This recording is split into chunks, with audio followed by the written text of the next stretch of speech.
Hi, my name is Julien Olivari. I've been coaching for more than 20 years, ATP, WTA, and top junior player around the world. And today I'm going to help you with your one-hand backhand. Let's go.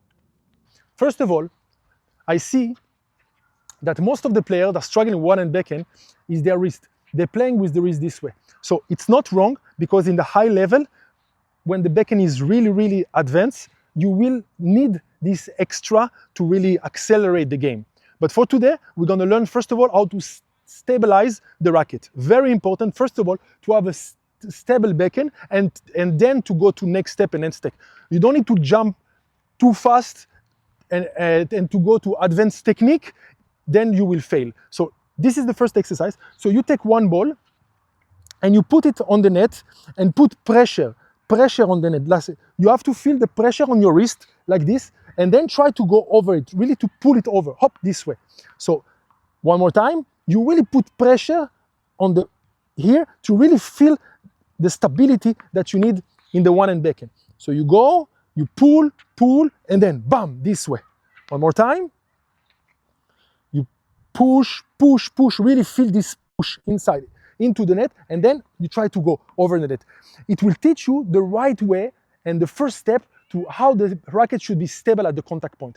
This is very important because if your contact point is stable, then you will have a stable shot, and then you'll get confident, and then you can improve and go faster and hit stronger.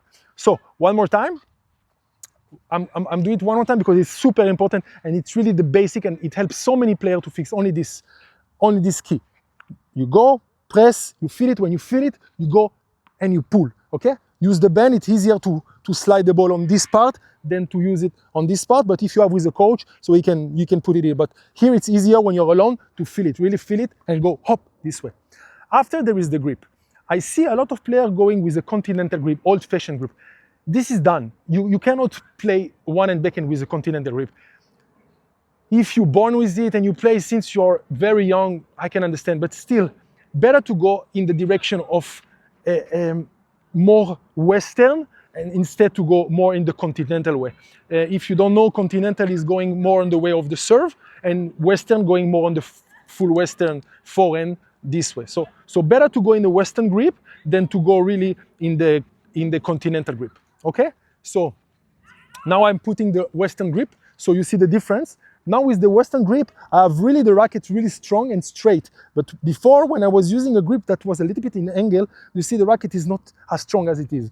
But some players play with it, so if you feel comfortable with your grip, keep it and focus more on the contact point.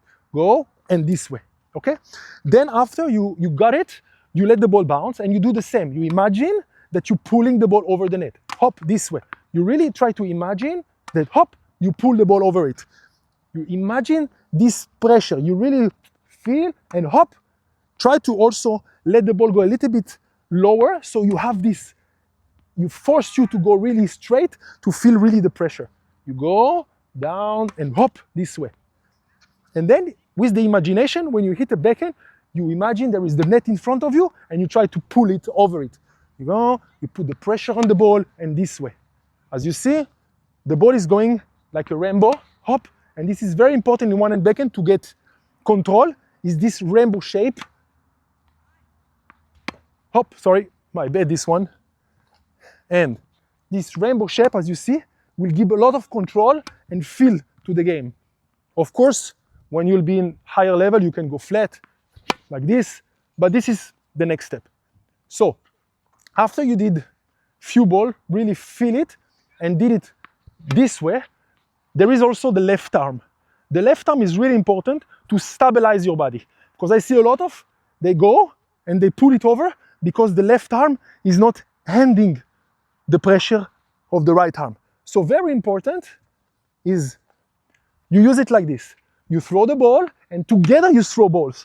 So I'm going to make you a simple exercise to feel how it should work. It's like two hands, and then you go and you throw both of the ball, one in this way, one in this way, to really give the body the feeling that what he has to do in the backhand. Hop, and you throw two balls. One more time. You go left and right together to understand the coordination. And then when you go and try, you will go hop this way, and you'll feel like really throwing the balls. One more time. Go, one in here, and one you throw. One in front, and one you throw. And then you get your body used to this feel that you have to really throw both of the arm in the same moment to stabilize the body, okay? And the last step, it's the bending. I see a lot of players like to bend to get a spin. Spin is coming from the contact point. You don't need to bend. You can bend, but one more time, this is really advanced, so we're not gonna get into it. But what you have to do is to feel the straight arm. So try to make this exercise with a straight arm. Feel it with the straight arm. Until your elbow is not straight, you will never really feel stable in the one-hand backhand. So very important is to stretch the arm. Straight the arm, okay? So you can do it one more time with these two balls. Straight both of the elbow, right and left, and you throw the ball. Throw like this way. Hop from the center, and you throw. One more time.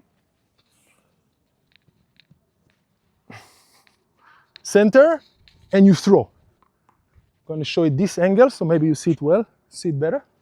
From here, from the center, you go, legs parallel, and you throw both of the balls. Hop.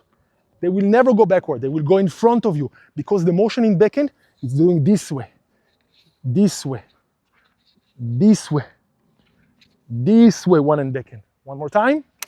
I'm going to show it from the side. As you see, I throw the ball with a straight elbow, the shoulders going outside and inside.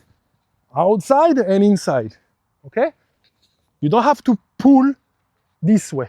If you do this, you're going against the mechanic of the shot. So really important, it's hop outside to feel it, really feel it. One more time, go and hop outside, okay.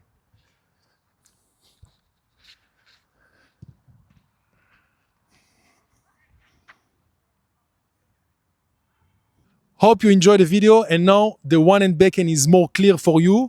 Even though it's basic, it's very important exercise that can really help at all levels. You can find me on School. I have my new community, or you can find me on Instagram if you need any more help. See you soon. Let's go.